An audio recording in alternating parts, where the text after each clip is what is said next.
A modern guide to fit and arsenal construction for two-handed bowlers. Learn what grips to use and why. Plus, proper pitches for conventional and fingertip. Uncover the secrets of why and when pros use certain pieces of equipment. Learn step-by-step how-to lay out your own equipment and so much more. Become a better bowler and score more now.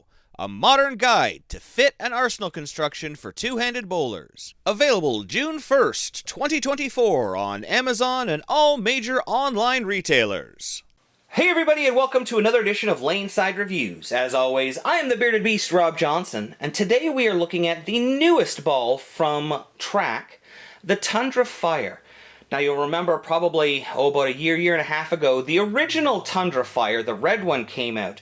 And while it didn't get as much press as I think it should have gotten, it was a fairly impressive release. But then again, look at the other releases that Track has come out with over the last 18 months. Between the Stealth, the Archetypes, even the Theorem, they seem to be hitting on all cylinders. Pardon the automotive pun.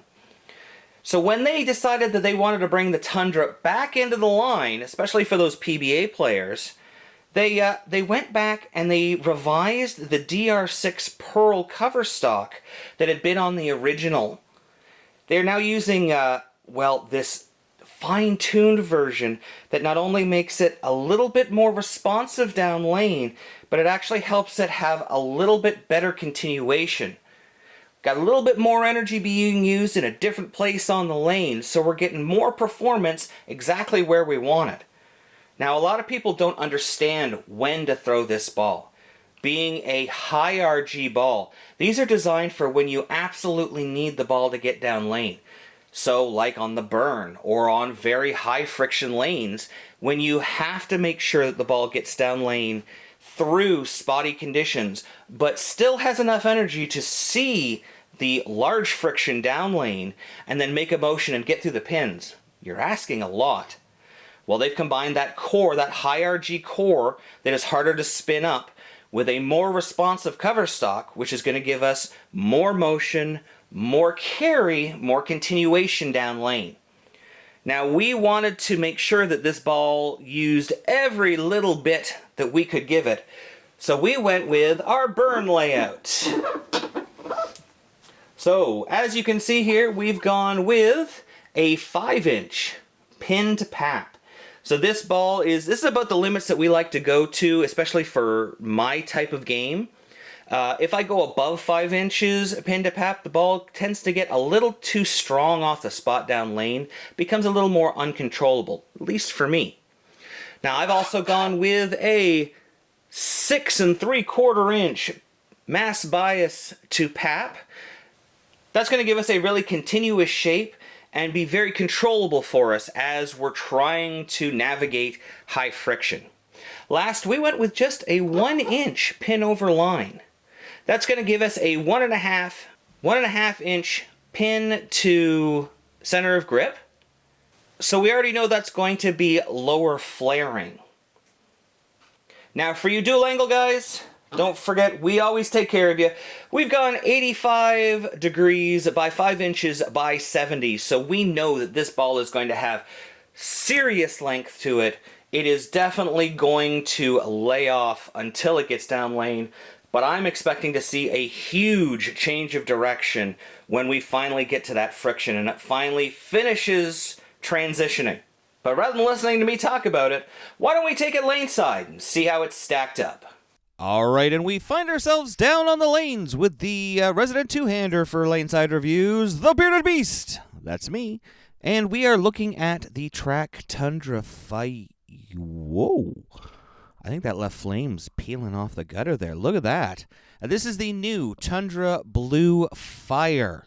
And as we said, they have updated the cover stock. They've taken that DR6 Pearl, updated it with the newest version of HK22 to create a little bit more length and more performance down lane, but keep the total overall performance in the same area. Basically what they've done is they've used the cover stock to create just a slight bit more performance, allows the ball to be a little bit more continuous down lane.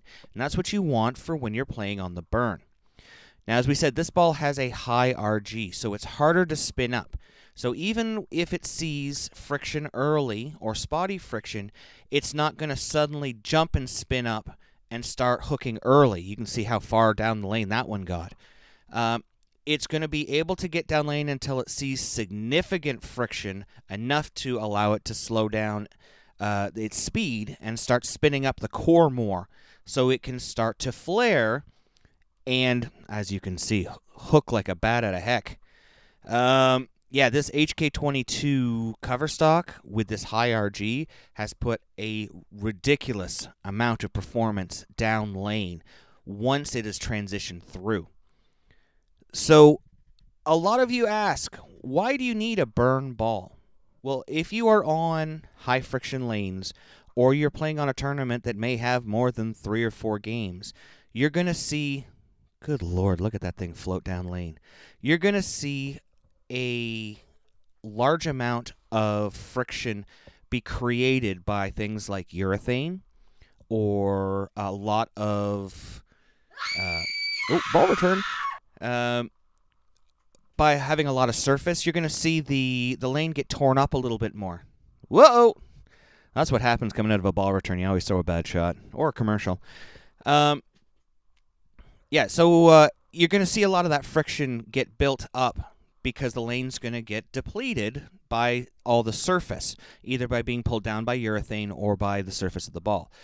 Well, when that happens, if you have a lower RG ball, as soon as the ball starts to see the friction, it is going to want to start to spend its energy. So it's either going to spin up and start to hook early or inconsistently, or it may bleed off too much energy and start to hit flat. So a ball like this that is going to that's going to go so far down lane without spinning up, this is the kind of ball you want when you're going to see so much friction. Now, two-handers, because we have so much rotation and so many revolutions on the ball, especially if you're a lower speed two-hander like myself, a ball like this is going to be important in your bag, simply because it's going to allow you, as they start to break open, as they start to dry out, as you start to deplete the oil in the lanes, it's going to allow you to stay in a spot longer, or at least be able to keep a ball on the lane without having to go to the mistake that most people do, go to urethane because they think they want to hook less, when in fact it's doing the opposite. It's hooking more. So these burn balls, these balls that are higher RG that get down lane, allow you to really take advantage of these high friction environments and create some crazy angle of entry. And we all know the more angle of entry that we can create, the better the ball is going to carry. The more pins we're going to knock down, the better we're going to score. And you can tell from how I've been throwing here. What do you mean one more thing? What do you mean one more thing? How can we get it farther than we've already put it out to the gutter? Oh, we're just going to hit it on the other gutter. Throw it on the 8th board or the 8th arrow. Yeah, that's cool. Yeah, why not? We'll just move to 70 and throw it off we'll just bank it off the channel there. Why not? Yeah, this thing will definitely, this is your ball that you go to when you want to get some funky shapes. When you need the ball to get down lane, see, it's still continuous. You could see where it went off the deck there. When you need a ball to ignore the friction. So let's say you're using your benchmark ball. Right here we're using the Rattler. And you know that this ball is usually fairly straight for us. It's fairly smooth. You can see it kind of lopes down lane. Now let's compare it to the Tundra. Same condition. We're going to see just how much longer and how much more swingy this ball is down lane. Now check this out. Ooh. That's an extra 3 to 6 feet that it's getting down lane before it's making that move to the pocket.